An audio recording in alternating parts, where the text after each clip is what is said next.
Pensar versus pensamiento. Pensar se materializa en el pensamiento, se integra con el pensamiento a partir del conocimiento y se rige por la moral, el comportamiento. Pensamiento, en cambio, se materializa con las acciones, se integra con el pensar desde lo creativo y se rige por la ética, es decir, la razón. ¿Ya? Uriarte definía al pensamiento como una actividad mental que produce ideas y forma palabras. Este usa capacidades como la imaginación, la evaluación, la planeación, la creación y los deseos. Existen tres formas principales en la manera en cómo pensamos: el pensamiento fantástico, imaginativo, racional o conceptual.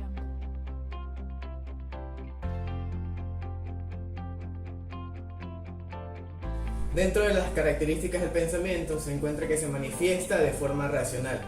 Es sistematizada y ordenada de asociaciones útiles para la resolución de problemas.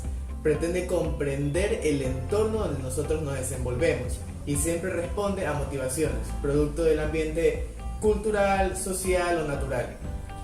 Los tipos de pensamiento: tenemos el pensamiento fantástico, que nos habla de una realidad subjetiva; el pensamiento mágico, que puede ser mítico o teológico y habla de categorías y supuestos básicos; el pensamiento onírico, en cambio, nos habla de que la conciencia se aminora; y el pensamiento intuitivo o imaginativo, que está dentro de la fantasía y la memoria.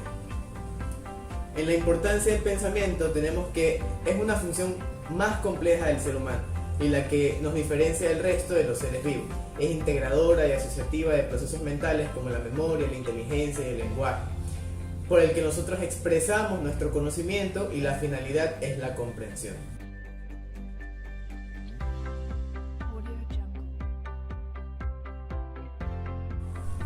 El pensamiento y lenguaje. El lenguaje es el idioma del pensamiento y este se fija por medio del lenguaje. ¿Ya? No existe lenguaje sin pensamiento, y el pensamiento y el lenguaje aparecen frecuentemente como elementos inseparables.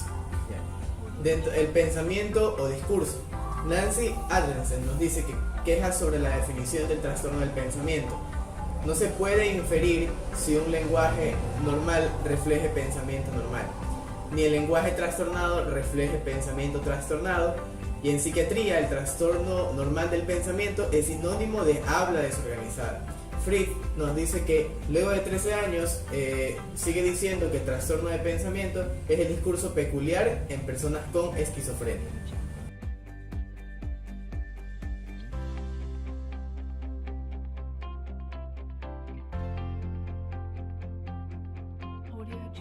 Ahora les voy a hablar acerca de los trastornos formales del pensamiento. Tenemos trastornos cuantitativos y cualitativos y otras clases de trastornos. ¿Ya? Dentro de los trastornos cuantitativos tenemos a los trastornos cuantitativos negativos y positivos. Negativo y positivo se refiere a que existe una inhibición o una excitación. La inhibición se refiere a lo negativo y la excitación a que se acelera el pensamiento a lo positivo. Dentro de los trastornos cuantitativos negativos tenemos primero al pensamiento inhibido.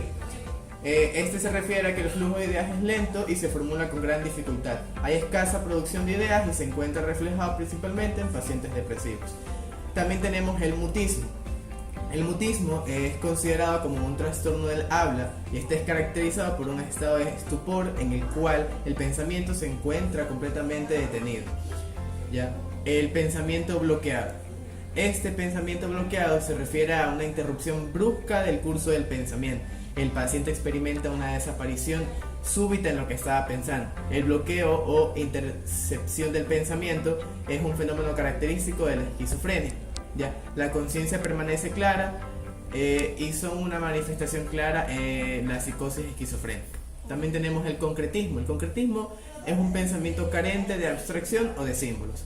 Es escaso y simplista. Hay ausencia significativa de razonamiento deductivo, inductivo o por analogías. Y se es incapaz de liberarse del significado literal de las palabras. ¿Ya? Otro trastorno del pensamiento cuantitativo negativo es el pensamiento perseverante. Este nos habla que es la pobreza asociativa resultante de la actividad repetitiva.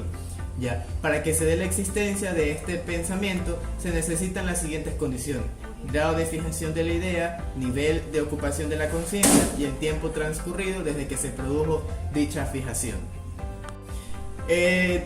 Cuanto al pensamiento estrechado, esta es una forma particular del pensamiento perseverante, el cual genera una incapacidad para experimentar una visión en conjunto, ¿ya? Se presenta en los trastornos de tipo depresivo, marcando un signo pesimista y de tono afectivo negativo, ¿ya? El pensamiento divagatorio. El pensamiento divagatorio, aquí existe una clara escasez del contenido al no saber qué decir o bien al querer omitir algo. ¿Ya? Al no saber qué decir o bien al querer omitir algo, el individuo recurre a una serie de tópicos y divagaciones, ¿ya? El pensamiento prolijo. Este es caracterizado por una dificultad que reside en el proceso de selección de lo fundamental respecto de lo accesorio, es decir, una incapacidad para diferenciar los elementos que son verdaderamente relevantes para el proceso comunicativo. Esta alteración no tiene que ver con el pensamiento detallista, en el cual existe una exuberación de matices verbalizados, lo cual enriquece la comunicación. El sujeto se extiende en una larga serie de detalles innecesarios. También tenemos al pensamiento circunstancial.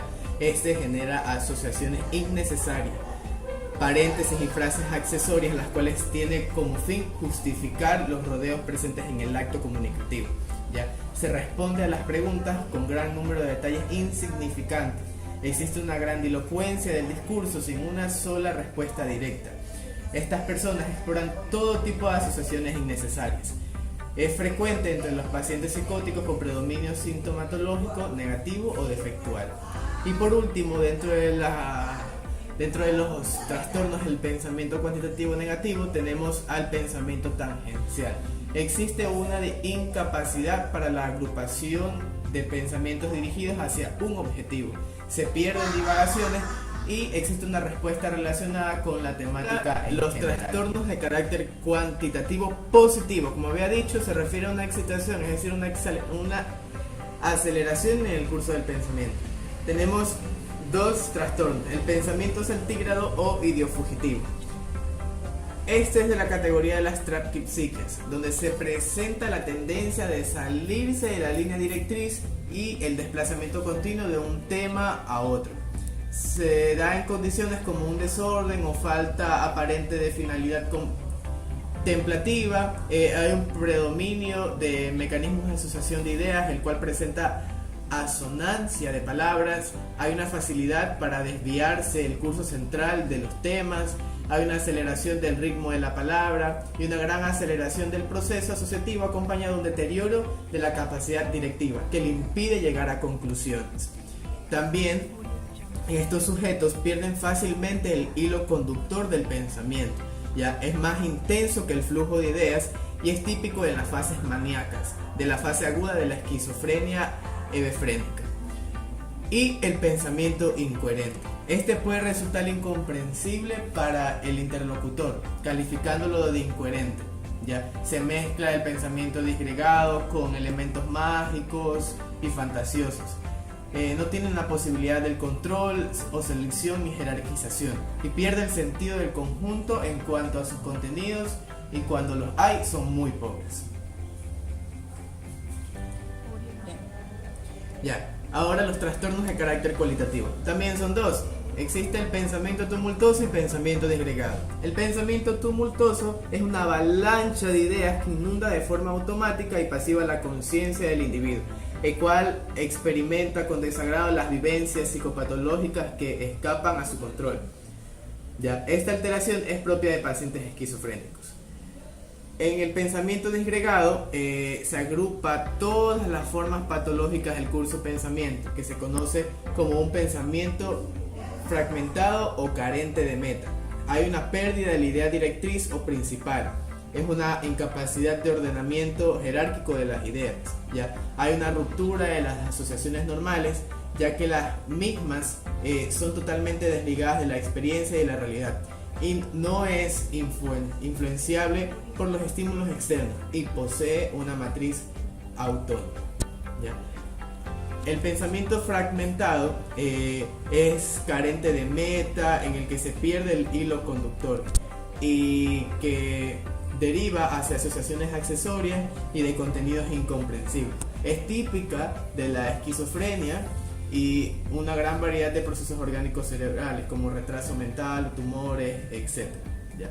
Ahora les voy a hablar acerca de otros trastornos que son del pensamiento formal también, pero estos se refiere a la utilización de los conceptos. Ya tenemos a la logia, la paralogia y la neologia. La logia tiene síntomas negativos de esquizofrenia. Se refiere al empobrecimiento del pensamiento y de la cognición. ¿Ya? Hay una pobreza del lenguaje o del habla y una pobreza en el contenido del pensamiento, es decir, hay una disminución en la calidad del pensamiento. La paralogia, en cambio, consiste en la aplicación de los conceptos de una manera errónea, ¿ya? Y obviamente muy diferente a como lo usaría una persona mental sana. Por ejemplo, hablar del llanto de una piedra, de un coche muy listo o del cariño. Acerca de los trastornos de la utilización de los conceptos. Estos también son trastornos asociados al pensamiento formal. Ya tenemos a la logia, la paralogia y la neologia. En la logia se refiere de que el sujeto ha perdido los conceptos que poseía con anterioridad. Ya existe un empobrecimiento del pensamiento y de la cognición. Hay una pobreza del lenguaje o del habla y existe una pobreza en el contenido del pensamiento, es decir, hay una disminución en la calidad del pensamiento.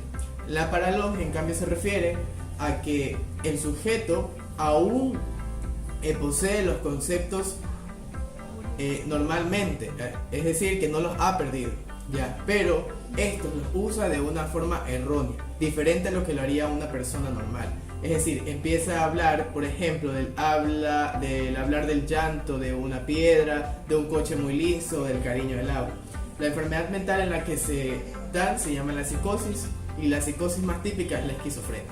¿Ya?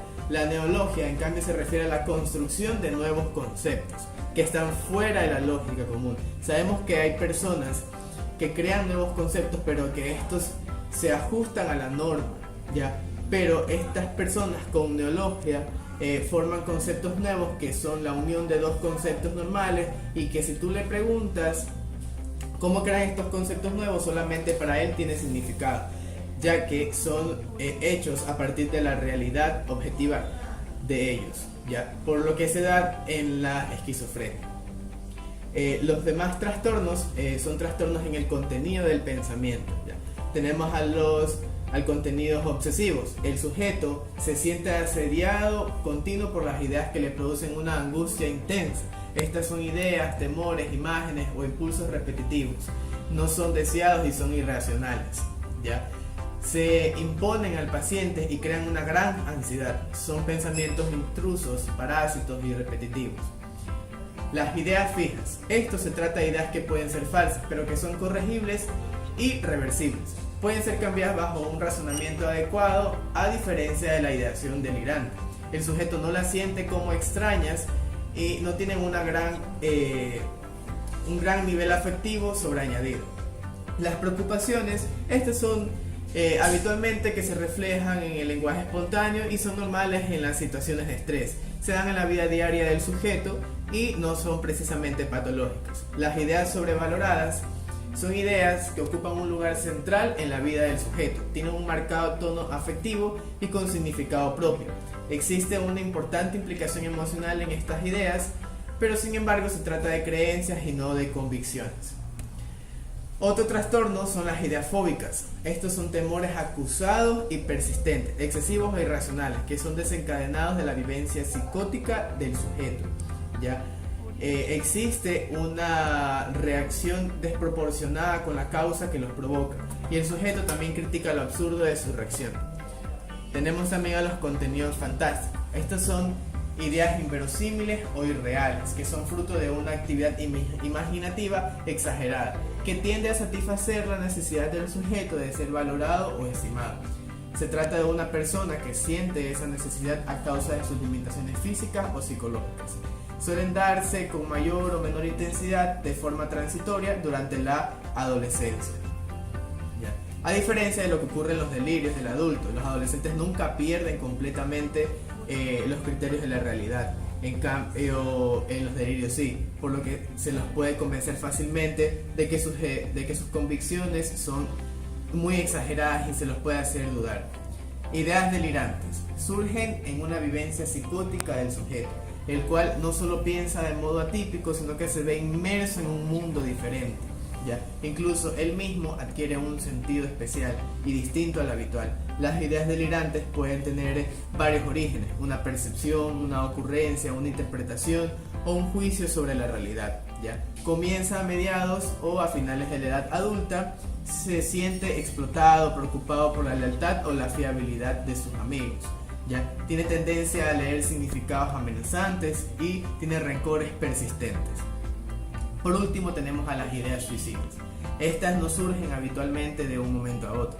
Es una idea pensada y planificada. Aparecen con mayor frecuencia en estados depresivos y pueden formar parte de otros trastornos. Por último, tenemos a los trastornos de la vivencia de intimidad o posesión del propio pensar.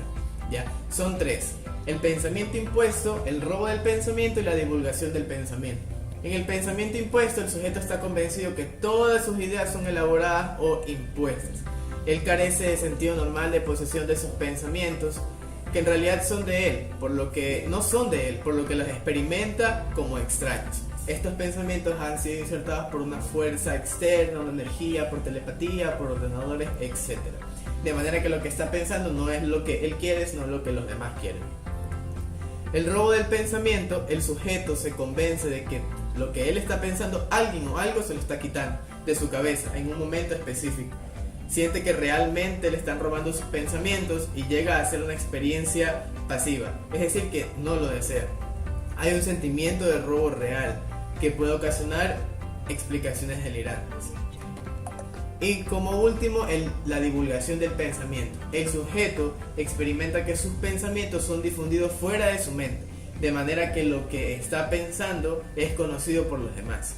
Él nota que los demás pueden conocer sus pensamientos, por lo que si le preguntas cómo puede lograrse esto, él lo dice por telepatía o sonorización del pensamiento, que es que percibe sus propios pensamientos de forma verbalizada. Gracias.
Audio Jungle.